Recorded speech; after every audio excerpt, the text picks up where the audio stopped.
harmonica there. Thank you, my brother, and of course Brian on the bongos. Bongos over there. The bongos then. So now, you guys, let's talk about the 70s and musically what that was. For me, just having got into radio, musically speaking, it was an odd time. We just came from the whack 60s. The early 70s were its own thing, but then the middle 70s became something else. Kind of became everybody's area, you know, because people talk and refer to us about that being our era, but you certainly could make the argument it was the time of disco, and it was a time of metal, you know. So pick a topic, you know, they all worked. Yeah. Always the whole thing. So you guys were two of the original founding members of America. Right. Musically, where were you coming from? What did you want this to be? Well, we started the band in England. We were in London, England. Our fathers were Air Force in the mid-'60s, graduated from high school over there in '69. So we were really enamored by the singer-songwriter era, you know, of course, those Lennon and McCartney guys, Brian Wilson, big inspiration, Buffalo Springfield, the Byrds. I'm sorry, Lennon McCartney. Lennon and McCartney. Lemon. I got it. Okay, good. Explain this. You know, that whole thing. We had that great blend being American kids in England, where we got American music at the base. Because in those days, of course, pre-digital, everything was import vinyl and all that. Right. And then we could go out and see live music in London, the Stones in the Park, whatever. We'd go see King Crimson every Friday at the Marquee Club. Wow. It was a great time. Yeah, it's just unbelievable. You know, that's what the Beatles would say, that they learned kind of how to sing in an American accent because they listened to American music, and the 45s were coming to Liverpool, and that's kind of how they learned how to sing. That's right, mate. Right. Yeah. Oh, no. Well, Very then, good. beginning with your fourth album, you had the honor, and we've had this gentleman on the show twice, but you had the honor to work with George Martin. Now, that must have blown your minds to know that you're being produced, your creative flow is being produced by the same guy that brought us the Beatles. Absolutely. You know, we'd done the first 3 albums ourselves, and we'd had some good success, but it was becoming too much of a load. We had a pretty busy touring schedule, so we thought, well, who could do this? So we just thought, we'll shoot for the top. Let's start up there and see how it... And then we didn't get any further. We just called him up, and he said he'd love to do it. Please describe what you meant when you said you did the 3 albums yourself, and you did have success, but then it became too much of a load to organize, to produce, to write, to produce, mix, master. There's many steps of that aren't so fun as just playing the groovy tunes. There's a lot of work involved. Writing the song titles on the box was the particular problem for me, and so we eventually just said, and we'll do it. And I tell you, it's interesting with George. Because our previous album had taken months to do, and he said, the only thing I ask, lads, is if you don't mind coming to England, I don't want to be away that long. Dewey and I are both half English, and so we said, absolutely. So when we got there, he said, look, I've reserved 2 months. We'll see how we're going. I mean, he didn't tell us that's the limit, And we did the 4th album in 13 days, mixed, mastered, and it had Tin Man, Lonely People. It was full of hits. Was it grinding work, or did you walk in prepared, ready to go because it's George Martin? Well prepared. We rehearsed like crazy, so we were cutting 4 tracks a day and stuff. Wow. And he said at the end, this can't possibly succeed. Nothing this easy could ever be a success. Wow. What studios did you work out of? We worked at Air for that one. George had, was no longer an EMI employee, so to speak. And so we never, in all the George Martin years, never worked at Abbey Road. We started in Air, and most of the albums ended up at Air. We were one of the first bands down in Montserrat. But after our George years, we did an album with Russ Ballard, who's a very talented fantastic producer. And the first thing he said is, you got to come over, we're going to do Abbey Road. So we ended up at Abbey Road. Oh, God. Want to hear those stories, too. We're joined today by America and, of course, our friends. Rejoined us from Venice. We want to talk about the event, and we're going to take some phone calls when we come back from break. 1-800-955-5567. But the guys are in here today for the Arts for the Artist Foundation benefit concert. Artists for the Arts. It's a typo. Oh, Jesus. It's Artists for the Arts. It's written wrong on your Thanks, Ted. Now, tell us exactly what the money benefits from these things. It is to benefit the arts programs in the public schools. We come back almost every year to do this with you guys because the arts are so completely underfunded in the public schools here in Southern California and in many states across the United States. So we started our own nonprofit, which is Artists for the Arts. And in this case, we're helping the Santa Monica Malibu School District. And it's an incredible thing. We can talk about it if you need to go to commercial, but Sure.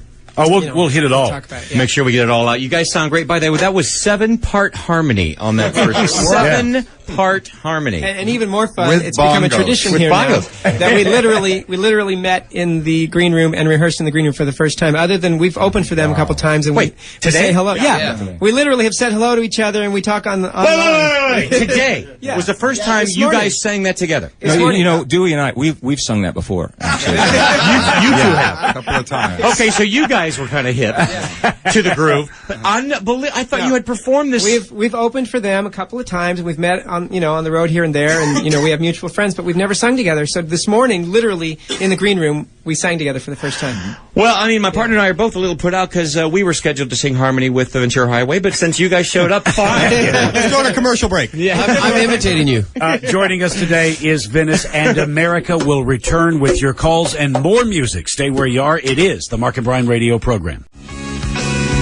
Along with Venice, they're sounding great. We're talking harmonies out the butt. Now, I did want to. Hopefully. I did want to say this, and I've said this on the air. But when I was a kid, every Saturday night, my father. We didn't have matchlight charcoal then, where you just put a match in it. So my father would every Saturday night he would soak in gasoline the charcoal briquettes, and then he would burn the hamburgers that tasted like gasoline, and we would then watch the Lawrence Welk show. And we would see all the dancing and the this, and as a kid, that was what entertainment was. You get 3 channels, and this is one of them. But the Lennon sisters, your sisters, were the harmonies were amazing. Still, they're that good. They're so amazing. Yeah. And don't take this wrong, but back then, my grandparents used to watch Lawrence Welk, and I used to watch it with them. I think I got my first boner on one of the sisters. I'm not sure which one. I forget which one it was. We'll make sure to tell her. Yeah, thanks. I think they're probably listening right now. So.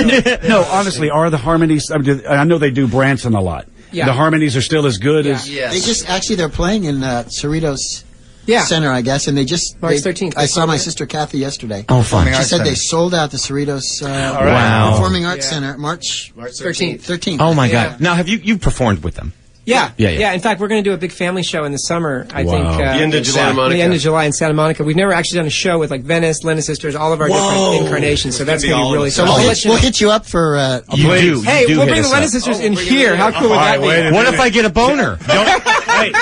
Don't make promises you can't keep now. That'd be great. That would be You know what? awesome. It was very cool to grow up with that kind of harmony around our family. Well, listen. I mean, look what it did. I mean, you guys are amazing. Let's take some phone calls. Craig on line 5. Frankie? Craig, you're on the air with America and Venice. Hello. Hi. Hello, Craig. How are you doing? Good. Hey, I can't believe I got through on the first time I ever called you guys. There you go. All right. Hey, I met not Mark and Brian. I met Jerry and Dewey backstage at Palm Springs Convention Center back in November. They were there for a healthcare convention. Oh, yeah. Actually playing. And I was the guy that wore the America shirt underneath my suit and tie. Perfect. I remember. Sure. Fashion statement. Yeah, right. And I brought 2 Sharpies. So, Craig, you had a question? I met Richard outside afterwards, after the concert also. But you guys do great. I couldn't believe I was able to see you. The person that was putting on the show actually found out I was a big America fan and said, well, we'll put you up front table and also get to meet him. And I was like, well... They go, you don't seem so excited. I said, well, I'm modest. I'm not the biggest fan. I thought somebody else might deserve it more. Well, thank you. You guys did great. Craig, you had a great question, though. Go ahead. Yeah, you guys said that somebody's always asking, well, what was the horse's name? And I was like, well, there is no name. And my fiance said, well, it means heroin. There you go. The dark side. Yeah. No, it's not at all. Frankly, that was a very strange way to interpret the song back in the day, but it was true. There was some radio stations out in the Midwest and stuff thought it was referencing drugs, but no, it's the sights and sounds of the desert, little environmental message. I've had to answer that question a few times. 40 years and that's from the horse's mouth, right? Now, well, speaking of that, I mean, when you guys were first starting out in the early 70s and dominating the middle 70s, I'm sure at that time, at that moment, you were just doing what it is that you were doing. But now, here it is, it's 2011, and you've probably walked away from it and come back to it. But it is what it is. Are you pleased with where it is right now? For us personally, you mean? Yes. Yeah. I mean, obviously, when you get started, you never think, my plan is 41 years. And then that's it. It was, there was a quote, and I think it was Jagger who said, I certainly can't be doing this when I'm 30 or 40 or something. Right. And we've all been proved wrong because nobody looked at the time at the people like Chuck Berry or people who had been in the business for quite a while, that obviously there's not just an exit ramp. There's not a way to, neatly do this. We're amazed that people still keep coming. So. All right, let's go to Kevin in line 4. Kevin, you're on the air.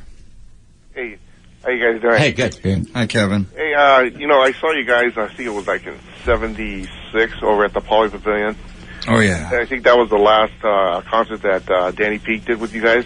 I'm not sure about that, but around that time. Southern California, because after that was a Greek and you guys were a duel. Yeah. But I just want to ask Jerry, one of my favorite shows in the late 70s, early 80s was WKRP. Right. And, I loved Bailey Quarters.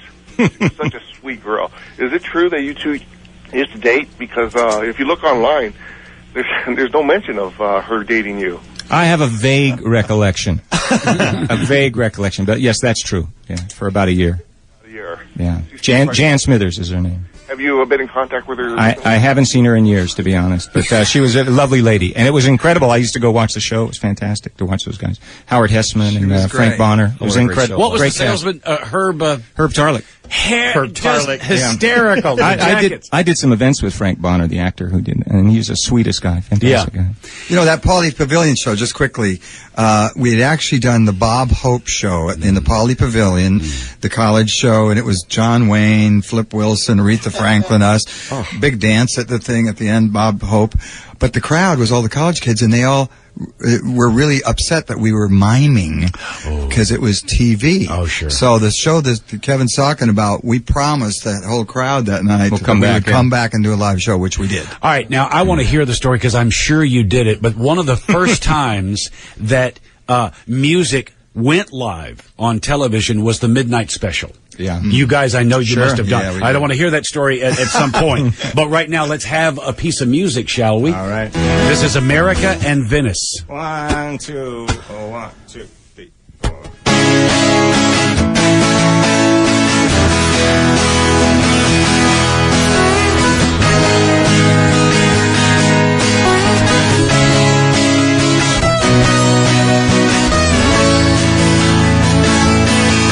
I tried to make it Sunday, but I got so damn depressed that I set my sights on Monday, and I got myself undressed. But I ain't ready for the altar, but I do agree there's times when a woman sure can be a good friend of mine. Well, I keep on thinking about your sister in golden hair surprise, and I just can't live without you. Can't you see it in my eyes?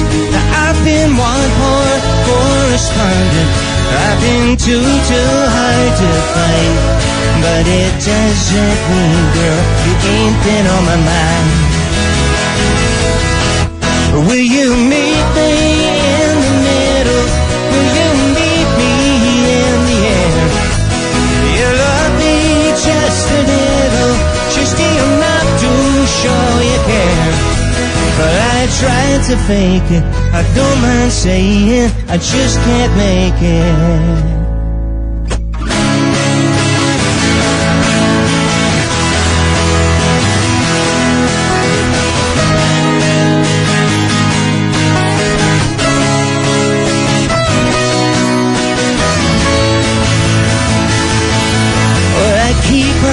Thinking about your sister in golden hair surprise, and I just can't live without you.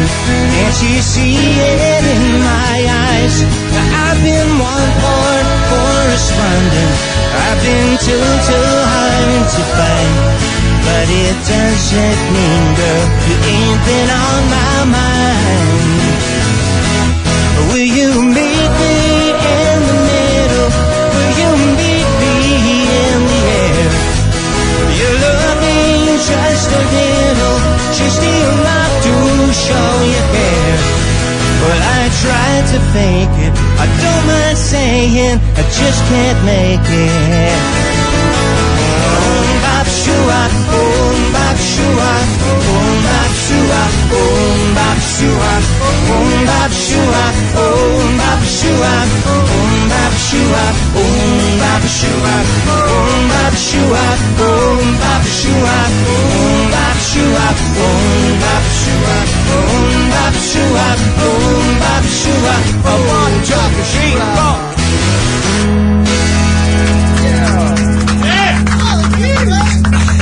America with Venice singing 15-part harmonies now. They're growing. It's like they just keep coming with the harmonies. Amazing.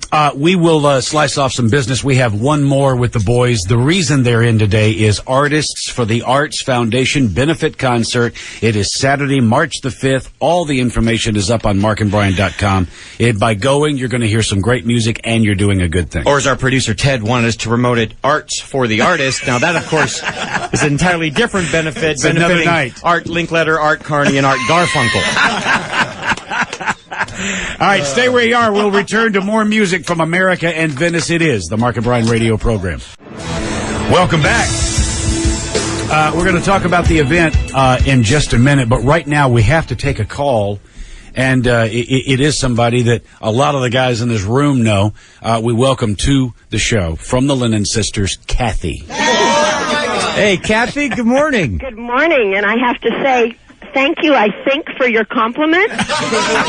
Well, look, all I'm saying is, you look pretty damn nice in them tight sweaters.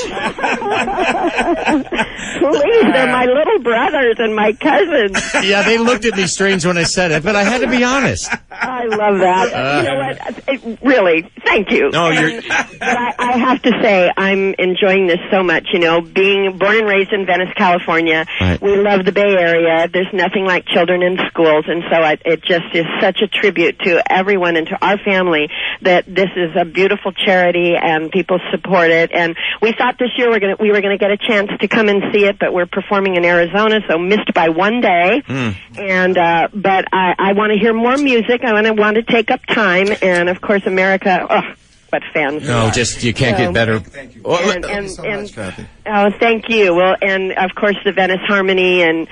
Oh, you know, I'm enjoying this so much. I'm so glad I went by to see the guys last night, and they said, "Oh, we're on in the morning." I said, "Well, I'll put it on my computer." So I'm thrilled. Kathy, tell us real quickly. I was mentioning how, as a kid, watched a lot of the Lawrence Welk show, doing and this was in the 60s, doing an hour of live television every week. How crazed was that? Yeah, you knew you had to be on time. I mean, it was the kind of thing that you knew your mark. It was an incredible education for being a professional. And that was it, no matter what. It was live to New York, and that was for 10 years. We were on every Saturday night for 13 years. Wow. I know, really incredible, and from the time we were children.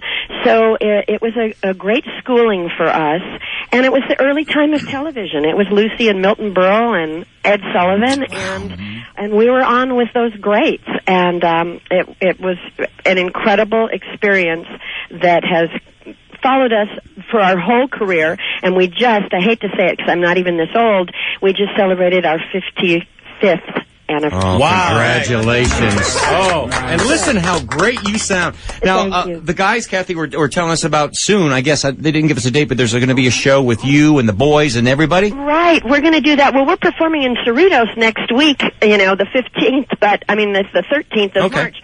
But we're going to be with the Venice and our other Lennon brothers, and we're going to do a family benefit. It's going to be most probably the last weekend in July. We're going to do a lot of advertising on that to help raise money again for the Santa Monica area, the Women's Club, and we're going to get with you since you love us so much. We do. Come on in, and we're going to do some a cappella harmony, and we're going to do even more harmony for you. That's going to happen, and we'll be there and to promote it however you want to promote it. And Brian will remain seated throughout the performance.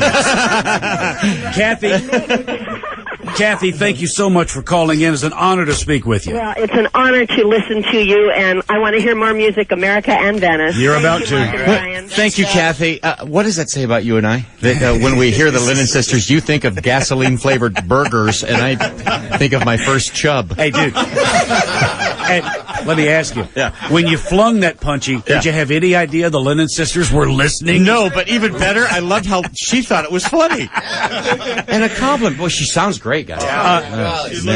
Now, I bet. Joining us today, if you just tuned in, is America and Venice. And we wanted to talk about the event, Artists for the Arts. It's Saturday, March the 5th. Now, a couple of things.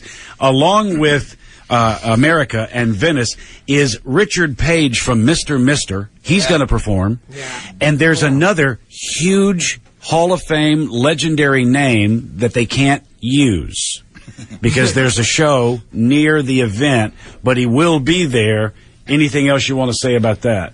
Tons I want to say, but good harmony singer. You said he. Are you narrowing it down? Yeah. I guess I did. Jeez, way to blow it. Way to blow it. We will see you in court. But another Hall of Famer. Yeah, this is guaranteed not to disappoint this Hall of Fame. And it is with the student musicians, which makes this benefit completely different than any other thing you'll ever go see.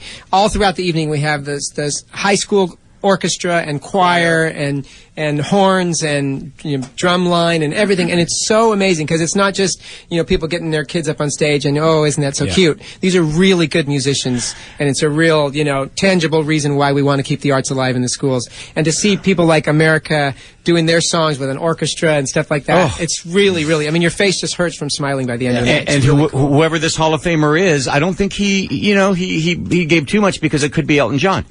No? Oh, I don't know. Maybe it's Elton John. RuPaul. Look, this is an amazing charity, an amazing reason to hold this event, to keep music programs in schools. We'll give you more information about that because it is this weekend, but you just go to markandbrian.com. Let's get one more from you boys, and we'll let you move on with your day. All right, thanks. America. This was our first single.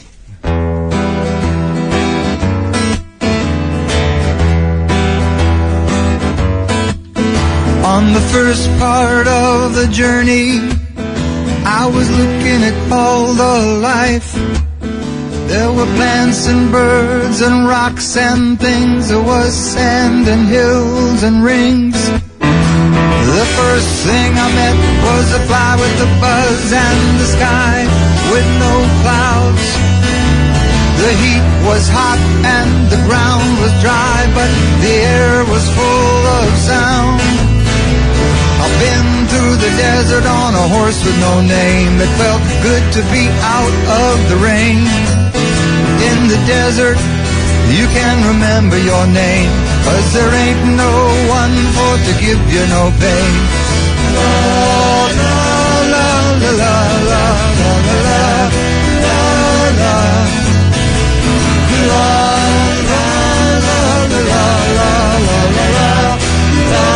la.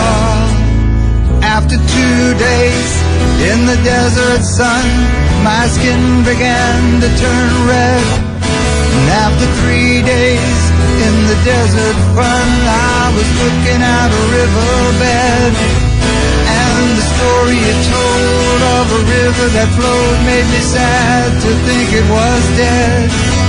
You see, I've been through the desert on a horse with no name. It felt good to be out of the rain.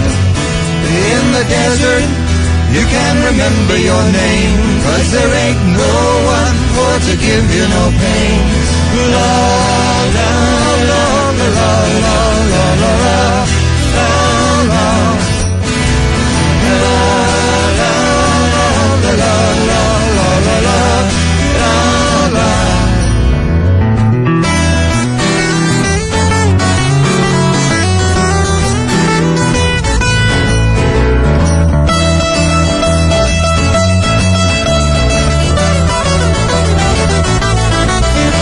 After 9 days, I let the horse run free, 'cause the desert had turned to sea. There were plants and birds and rocks and things. There was sand and hills and rings. The ocean is a desert with its life underground and the perfect skies above. Under the cities lies a heart made of ground, but the humans will give no love. You see, I've been through the desert on a horse with no name. It felt good to be out of the rain.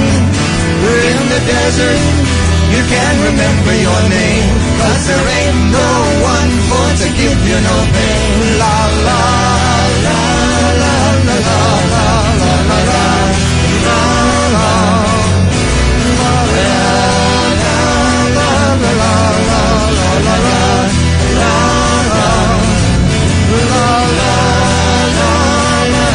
And you know the rest of that one.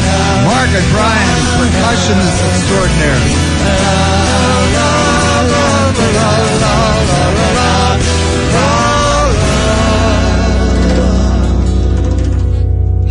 Ryan. How about that? Magic fingers. That was great.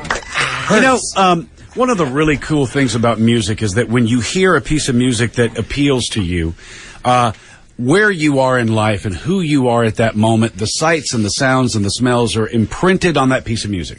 And then when you hear it again 20 years, 30 years later, you smell it. You feel it. You go back to that piece. When you're driving down the road and you hear A Horse with No Name on the radio, what does it do to you today? It's a double-edged sword. We've been playing that for 41 years. Yeah. And it's gone through a lot of morphing in my mind over the years from when that first year. But, you know, it really does take us back to when we were younger and we were inspired.